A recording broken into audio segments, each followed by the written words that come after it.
Good morning, everyone. Good morning. Oh, my word.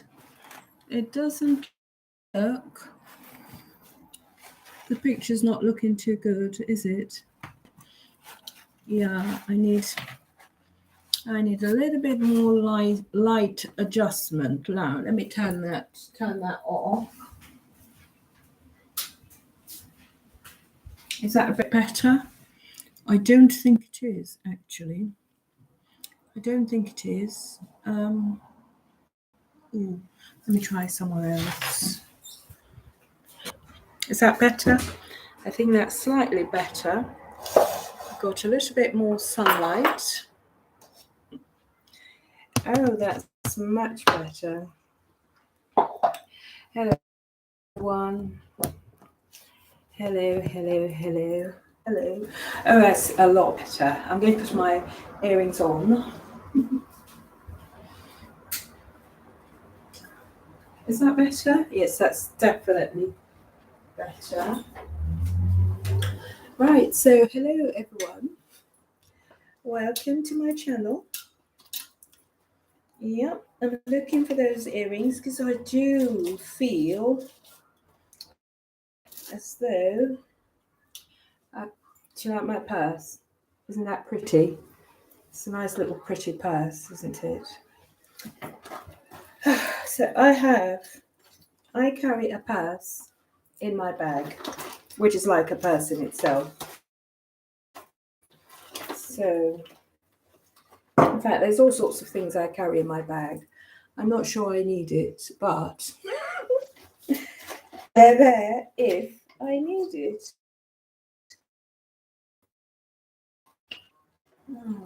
Oh, there they are. Got them. Got my earrings. Put my earrings on. Yeah. So what it is I was thinking about. Welcome to my channel anyway. Yeah, my name's Numaka Silla. I come on YouTube from time to time just to sort of give my opinion or talk to people or, just talk about stuff that I'm interested in. And today's one of those days. So I noticed recently that there was a report in the news. Do you know what?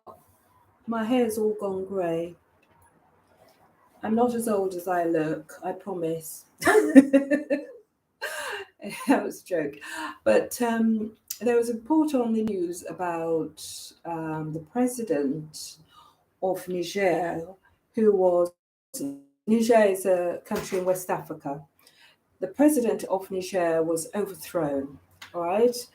And have you watched those videos where they say, get ready with me? I'm not doing a get ready with me. Honestly, I'm not. But I'm just going to put my lipstick on. But I do like some of those videos. So let's see what we can do. So to make myself look a little bit presentable for the audience, for the tiny audience that I've got. Just trying to make myself look presentable for you lot.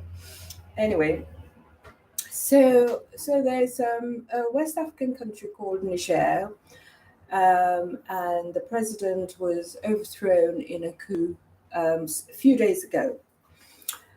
And the situation actually is very similar to what happened in Guinea, the Republic of Guinea, where the president was overthrown by in a coup also, but by soldiers who were quite close to the presidency. So the presidential guard, if you like. So I think that in some ways, well, in lots of ways, really, it must be, it must be that the presidential guard are very much aware of where the president is going, all his movements, what's happening around him, that sort of stuff. So in that sense, they probably know when to pounce and attack. Anyway, in Niger, it happened in Guinea with the same group of people, same sort of bracket of people, and it happened in Niger a few days ago. And there are, if you look on on the media, there are lots of stories about how this came about, how the president was very pro-Western, and so on and so forth, and how obviously France was the colonial power in Niger, and how France is using the I think is uranium stocks in Niger for various things. You can look it up and find out the definitive about it. So the president has been deposed, and this leader of the coup has now proclaimed himself the president. Okay, so the point I'm trying to make is this. For some people, it seems like we're going back in terms of our democracies in West Africa. It seems like we're not making progress, and so on and so forth. I mean, I don't know. I mean, I have a different view about it. I think that if you continually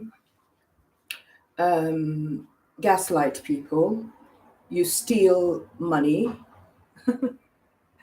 You steal money off of the populace. You use the country's resources as though it were your own personal money. You do not take regard of the constitution. You again put aside the laws of the nation so that you can promote your own ideologies and what it is that you believe in rather than what was collectively agreed. If you are a country of natural resources, you've got a lot that you can use for the benefit of the population, and nobody is seeing anything of benefit within that population. If you have mass poverty and hopelessness and lack of healthcare and plenty of people disgruntled and dissatisfied with their status and how their lives are, if you have more than 80% of the population in abject poverty, and you have a very small percentage, maybe 5 to 10, who live in what one might call a normal life. And I'm not talking about like a Bill Gates lifestyle, for want of a better description, because that's very, very wealthy. I'm talking about your normal, can we have electricity? Can we have access to basic healthcare? Can we have, halfway decent schools for our children to be able to attend? Can we be able to feed our families? Can we have a roof over our heads? Have I got educational opportunities as a young person? And many of you will know that in West Africa, the population is usually a very young population, because the average age, I think, is about 18 for most West African countries, if not the entire African continent. So if you have countries, populations, and situations like I've just described, then you really have a lot on. You really have a lot to work on to get the lives of people better. And if people don't see you working and getting their lives better, but yet yourself and your own enclave are progressing, if you like, progressing for want of a better word, you seem to be getting richer and richer, you're flying in and out of the country all the time, you're living extreme lifestyles in terms of availability of money and travel and resources, and there's always plenty that you have. And then you sort of act from time to time as a benevolent benefactor of goodness. You go to some place in the country, say it's a religious festival, and you give them 10 bags of grain or whatever it is, of food or that sort of thing. And then you expect people to be grateful. When in actual fact, what you haven't done is, empower people to be able to feed themselves and support their own families, because that's what we hope that all governments might be able to do. So that's the situation in Niger. And then when the coup happened, one of the videos that are going all around the internet now of this incident is that the Minister of Finance was gotten hold of, and he was told that he must give information about what happened to the stolen resources, how money was obtained and spread out to those who had proximity to power. Where is the money, basically, is a question I think those who conducted the coup are asking him. Where is the money? How was it distributed? Who stole it? And can we just get the information? And they've said to this gentleman that if he doesn't come up with the information, they're going to basically kill him in 48 hours. And this video that's going around shows the gentleman weeping horribly. Do you know what I mean? Like in one sense, it's quite heartrending. I must say here, disclaimer, I don't condone coups. I don't condone violence. I'm not in favor of legitimate governments being usurped. I don't want anybody to be hit or anything happen to them in that way. Obviously, taking power from governments that have been elected is illegitimate.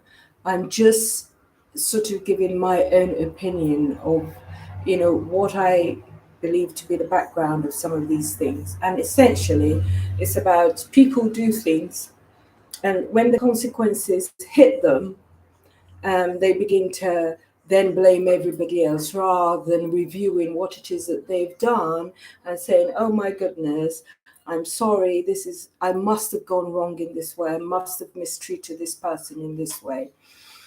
So this Minister of Finance, the Niger Minister of Finance, to get back to him. So he's been given, apparently, according to this video, and he was shown in the video crying and crying, had his handkerchief to his eyes and he was weeping and weeping, and somebody was comforting him like that, take courage sort of thing. You're crying a lot and all of that. So my point is, if money had been, if there had been corrupt practices going on, and if money had been misused, and if resources had been put in places where it shouldn't have been put, he wasn't, and people with him were not crying then. They didn't think that they were doing. They didn't think that they were doing anything wrong at that point in time, if they were doing anything wrong. I believe that whatever it is that they wanted to do, being that they had the power and the authority, they were doing it then. Do you know what I mean? And didn't think that there would be consequences to come in this sort of way.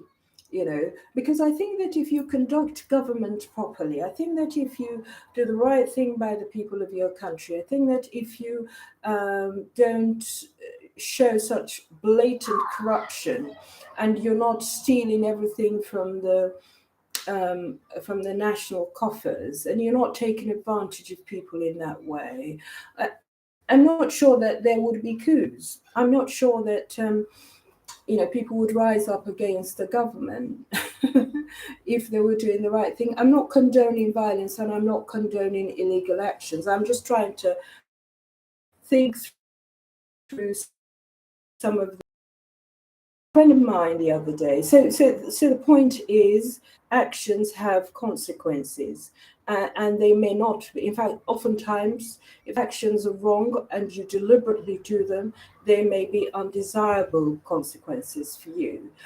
You will still have to cope with it. Cop and cope with it. Cop it and cope with it. So the thing is, the chap was crying there, and I was thinking to myself, but if you had been engaged in wrongdoing, did you think at that time that, hang on a minute, I shouldn't be doing this. I shouldn't be stealing people's money. I shouldn't be passing money that I know doesn't belong to whoever it is that's asked me for it. Do you know what I mean? Why don't people think about these things before they do illegal stuff? The other thing is a friend of mine who was telling me a few weeks ago, who owns property, that they had rented out, their property to somebody, and had gone out of their way to really make sure that this person was okay in the property, had done everything that they should do legally according to, how it should be done, and so on and so forth. And it turned out a certain bill, she then was faced with a lot of negativity, objection, and so on, even though, it's strong in here, even though it was clearly wrongdoing on the part of the other person. So, do you see the point I'm trying to make? When people do these things and the consequences of their actions come up against them, they then they then begin to find excuses, begin to lash out, and begin to say things that they are clearly wrong in terms of their assessment of the situation. So in both instances, something will be done, and it may not be to their liking. For that gentleman, that Minister of Finance, who clearly, if he was involved in any wrongdoing, wouldn't have liked a situation where he was told that if you don't tell us where the money is in 48 hours, you're going to be dead. He was part of the government. He was the Minister of Finance. So he's now under great pressure to say exactly what is going on. And these are some of the things that people ought to think about. Your actions have consequences. Your actions will have consequences, and they will be consequences that you don't like. You don't like them, so make sure you do the right thing. If you're in a situation, particularly for these government things, if you're in a situation where you're sure something wrong is going to happen, and you're an honest person, you're a person with good character, and you're a person who does not want to engage in illegal happenings. Do you know what I mean? I think your best bet is to resign, really, move out of it and find something else to do. I think that's your best bet. In personal circumstances, I think that acting dishonestly when you know that people have gone out of their way to help you, or out of their way to ensure that things are going your way, and you then want to take advantage of them and turn it all round and say, well, it's their fault, and such a thing, they call it to happen. When you know what the truth is, you're gaslighting people. You know what the truth is, you know what went on, and you're now trying to turn things around with no proof or evidence to put the blame on somebody else. Actions always have consequences. This is a lesson for all of us. Okay?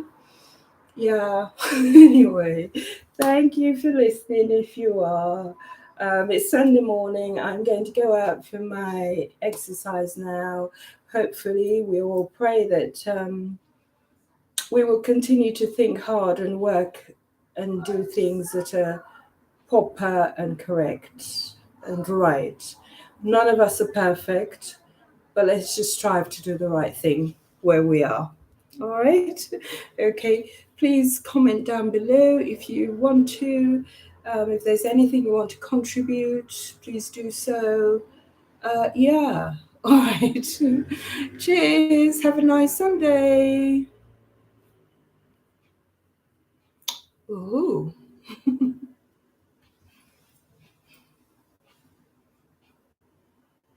And